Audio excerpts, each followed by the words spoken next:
હવે નિવેદની વૈષ્ણવે ચિંતા ન કરવી. ચિંતા તે સકલ દોષની માતા છે. ચિંતા દોષની માતા છે. જ્યાં સુધી જેની માતા હોય ત્યાં તેનો સકલ પરિવાર હોય. એટલે ચિંતા દોષની માતા છે. એટલે કે ચિંતા જ્યાં હોય ને ત્યાં બધા પરિવાર વાળા હોય. એટલે કે જેટલા દોષ હોય ને એ બધા હારે હોય ચિંતા કરીએ તો. તેથી સર્વ કાર્યમાં એક ભગવદ ઈચ્છા કરીને માનવી.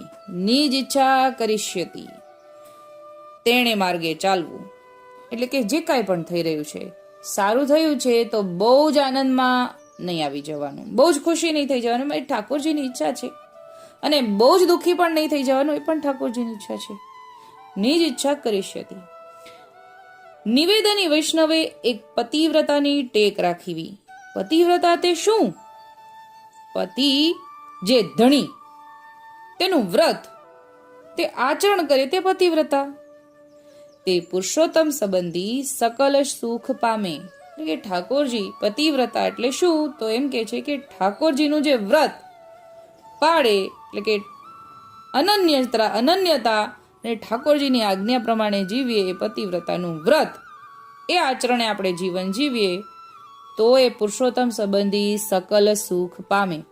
ત્યારે વૈષ્ણવ થાય અને સેવા યોગ્ય થાય. એટલે કે ત્યારે આપણે સેવા યોગ્ય બનીએ છીએ. જ્યાં સુધી આપણામાં પતિવ્રતા પણ નથી ત્યાં સુધી હજી આપણે સેવા યોગ્ય નથી બન્યા.